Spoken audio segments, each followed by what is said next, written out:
Mahigit 1 milyong manggagawa ang makikinabang kung ipatutupad ang income tax exemption na isinusulong ni Pangulong Bongbong Marcos ayon sa Department of Finance.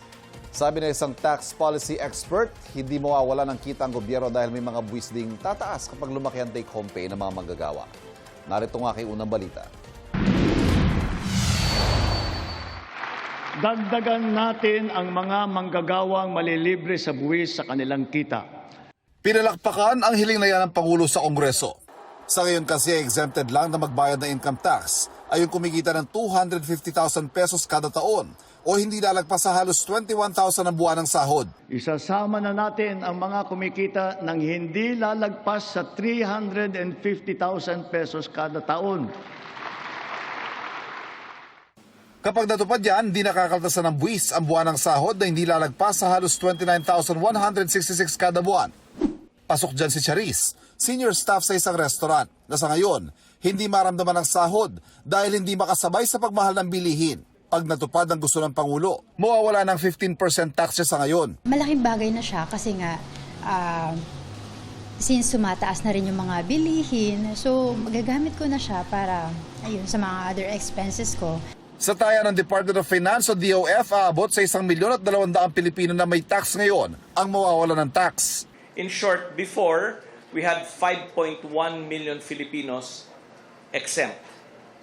If this reform is passed, it will go up from 5.1 million Filipinos to 6.3 million Filipinos exempted. And then above the 350,000, makikinabang rin silang lahat. Okay?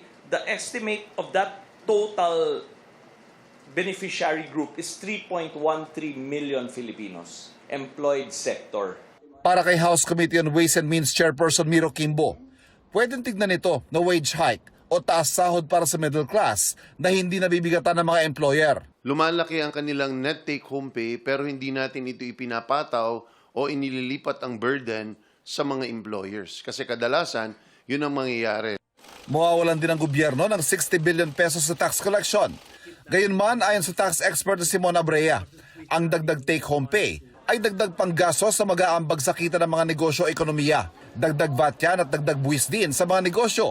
Kaya lalaki pa rin ang koleksyon ng gobyerno. Bakit tayo humingi ng dagdag na take-home pay? Kasi nga hindi kayang ibigay ng gobyerno lahat ng pangangailangan ng mga manggagawang Pilipino. Pag nagkasakit tayo, tayo ang sasagot. Pag may anak kang papaaralin, hindi mo naman din dinadala sa public school. Bukod sa mga manggagawa, sinusulong din ng Pangulo na i-exempt naman sa 2% na minimum corporate income tax ang mga maliliit na negosyo o micro, small and medium enterprises o MSME. Para gumaan naman ang tumaas silang gasto sa operasyon, kabilang ang tumaas sa minimum wage. Malaking ginhawa po to sa lahat ng mga negosyanteng maliliit, no? Sa lahat ng micro and small enterprises. No? So ito talaga yung makakatulong sa ating mga kababayan na nag-uumpisa lang. May 8 nang nakabinding panukala sa Senado at 7 sa Kamara na nakasasakop sa mga nasabing tax reform. Dagdag pa ang tax-free income bill na inihain ni House Speaker Faustino D. at Majority Leader Sandro Marcos. Laman ng mga panukala, ibang dadagdagan ng buwis kapalit ang mababawasang income tax collection. Dagdag mungkahin ni Mona Brea para mapunan, habulin ang mga hindi nakokolektang buwis at sinsinin ang ginagastusan nito para hindi mapunta sa katiwalian tulad ng flood control scam. Hindi dapat indahin ng gobyerno yung 50 billion versus sa trillion-trillion budget ng gobyerno na hindi naman nila magamit ng tama at hindi naman mapakinabangan ng mga middle class. I-audit at imbestigahan lahat unexplained wealth. Ngayong Agosto, target tapusin ng Kamara ang pagtalakay sa mga panukalang batas para sa pagtaas ng tax exemption. Oktubre naman ang para sa tax amnesty. Ito ang unang balita. Ivan Mayrina, GMA News.